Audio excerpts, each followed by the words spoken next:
कितनों को ये बात याद है जब यीशु मसीह जब 40 दिन रात के रोजों के बाद जब शैतान ने उनको परखा था तो परमेश्वर किस वजह से बाहर आए थे? किसको पता है? क्या कहा था परमेश्वर ने? वचन। और वचन आपके पास नहीं है और बाइबल आपके पास नहीं है। एक बात याद रखो, जब आप इफिसियां 6 उसकी 10 को पूरा पढ़ते हैं, बाइबल में लिखा आपको हथियारों की जरूरत है क्योंकि आप एक लड़ाई में हैं। और बाइबल में लिखा आपका जो शत्रु है वो शैतान है, वो दिखता नहीं है लेकिन वो सब देखी चीजों पे अटैक करता है आप पे। और आपको पता नहीं कि आपके बिजनेस के फेलियर के पीछे शैतान का हाथ है, आपके मैरिज के फेलियर के पीछे, आपकी बीमारी के पीछे शैतान का हाथ है। और बाइबल कहती है आपका युद्ध जो है शैतान के साथ है। और बाइबल में एक बात लिखी कि परमेश्वर का वचन जो है, अगर आप ध्यान से इफिसियां 6 की 10 को पूरा पढ़ें तो उसमें हथियार लिखे हैं, सत्य से अपनी कमर कस, धार्मिकता की झिलम पहन, उद्धार का टोप पहन, सुसमाचार के जूते पहन और परमेश्वर की तो तलवार है जो वचन है वो ले ले। अगर आप सारे हथियारों को ध्यान से पढ़ें तो पूरे सारे जो हथियार हैं वो आपकी सुरक्षा के लिए हैं, लेकिन जो वचन है वो मारने के लिए है। सारे हथियार जो है वो आपको सुरक्षित रखने के लिए है, लेकिन अकेला हथियार है जो शैतान को मारते हैं वो परमेश्वर का वचन है। और प्रार्थना परमेश्वर का हथियार नहीं है। मेरी बात को ध्यान से सुनना, आज प्रार्थना परमेश्वर का हथियार नहीं है। मैं आपको समझाता हूं कैसे। बाइबल में लिखा है जब परमेश्वर यीशु मसीह की परीक्षा हुई तब परमेश्वर प्रार्थना कर चुके थे और शैतान उनके सामने था। फास्टिंग कर चुके थे लेकिन शैतान उनके सामने था।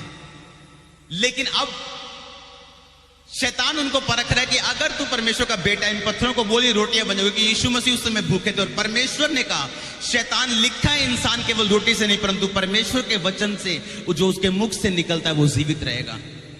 आमीन। और अगर आप प्रार्थना को पढ़े ध्यान से तो हथियारों के बाद प्रार्थना का जिक्र आता है और उसमें लिखा है कि हर वक्त आत्मा में प्रार्थना करते रहो। क्योंकि अगर आप शारीरिक हथियार पकड़ लें, मान लो आपके पास कोई भी हथियार जो शारीरिक है, अगर आपके पास शारीरिक ताकत नहीं है तो क्या आप हथियार चला सकते हैं? उसी तरह अगर आपके जीवन में प्रार्थना नहीं है तो आप परमेश्वर के वचन को भी हथियार की तरह इस्तेमाल नहीं कर पाएंगे। कितनों को समझ आ रही है? प्रार्थना एक हथियार नहीं है लेकिन प्रार्थना एक ताकत है जो हथियार को इस्तेमाल करने में जरूरी है। इसीलिए जब लोगों की परीक्षा होती है और शैतान उनको बीमारी के साथ परखते हैं, वो प्रार्थना करने के लिए बैठ जाते हैं, जबकि उनको ये पता होना चाहिए कि अब प्रार्थना करने से बात नहीं बनेगी, अब मुझे शैतान के खिलाफ परमेश्वर का वचन बोलना है। प्रॉब्लम ये है, अब विश्वासियों को ये नहीं पता कि प्रार्थना क्या करती है, उपवास क्या करता है और वचन क्या करता है।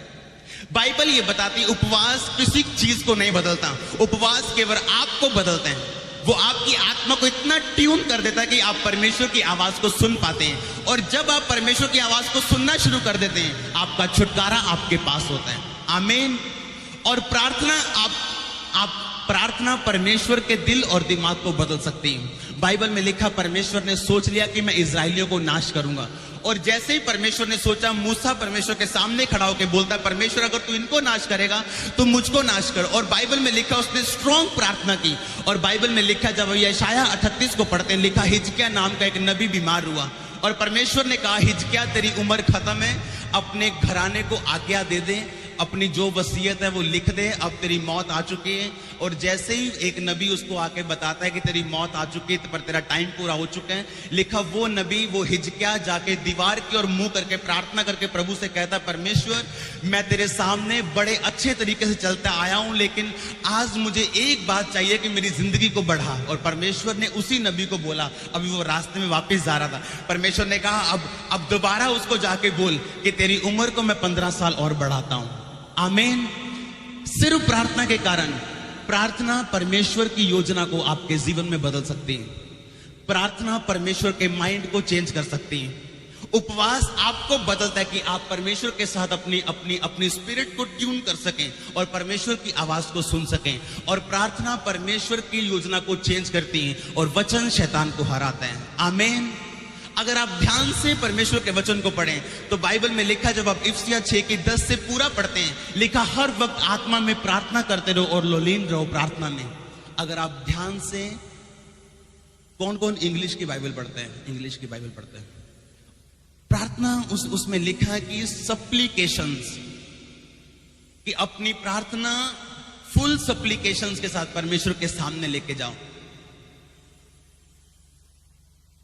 सप्लीकेशन जो बाइबल लिखी गई थी वो यूनानी भाषा में सप्लीकेशन का मतलब है डिसीज, और डिसीज का मतलब है तब तक प्रार्थना करना जब तक तुम्हें उत्तर ना मिल जाए। और परमेश्वर ने लूका में उसका एग्जाम्पल दिया कि एक औरत, जब परमेश्वर एक पापी व्यक्ति के पास जाती, एक बूढ़ी औरत, एक विधवा औरत, और बोलती मेरा काम कर, मुझे ये चाहिए, मेरा ये काम कर दो प्लीज। लिखा वो काम नहीं करता, ना वो किसी इंसान से डरता है, ना परमेश्वर की परवाह करता है, ना इंसान की परवाह करता है, ना परमेश्वर से डरता है, फिर भी वो उसका काम नहीं करता।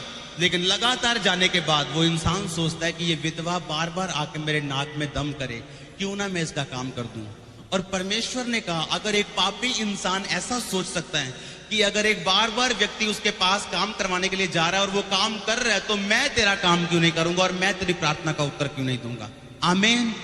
लेकिन आज एक विश्वासी को ना तो उपवास रखना आता है, ना उसे प्रार्थना करनी आती है, और वचन वो पहले से नहीं पढ़ता क्योंकि उसके पास बाइबल नहीं है। उसके घर में हर तरह का कपड़ा होगा, अगर शादी पे जाना हो तो गरीब से गरीब के घर में भी एक सूट पड़ा होगा, लेकिन बाइबल नहीं होगा। और शैतान उनको डिसीव करता है और धोखा देता है और वचन में नहीं जाने देता, क्योंकि उस शैतान को पता है प्रार्थना और उपवास से वो हारने वाला नहीं, वो वचन से हारने वाला है। और बिना उपवास और प्रार्थना के जो वचन है वो किसी काम का नहीं। कितनों को समझ आ रही है? शैतान को इस बात का पता है कि वचन उसको हराता है, और बाइबल में एक ही हथियार है जो शैतान को खत्म करते हैं, वो परमेश्वर का वचन। आप लोगों को देखेंगे जो बार बार एक ही रिक्वेस्ट के साथ लेके आएंगे, शैतान मुझे तंग करते हैं। शैतान क्यों तंग करता है? क्योंकि वो उनको बोलो तुम वचन पढ़ते हो, उनको बोलो कितने घंटे तुम वचन पढ़ते हो, कितने घंटे तुम वचन पर मनन करते हो, तुम्हारे मेडिटेशन टाइम जो वचन पे वो कितने हैं, कुछ भी नहीं। इसीलिए शैतान उनको तंग करता है। चाहे वो अच्छे हो, अच्छे व्यक्ति के पास अगर अच्छा हथियार आप पकड़ा दो, अगर वो चलाए ना, तो अच्छा व्यक्ति जिंदा नहीं रहने वाला। कितनों को समझ आ रही? अच्छे व्यक्ति को आप फौज में भेज दो, वो बहुत अच्छा है, बड़े अच्छे मन का प्रार्थना भी करते हैं, लेकिन अगर उसको हथियार चलाना नहीं आता, वो अच्छा मरने वाला है बहुत जल्द। परमेश्वर की कोई गलती नहीं।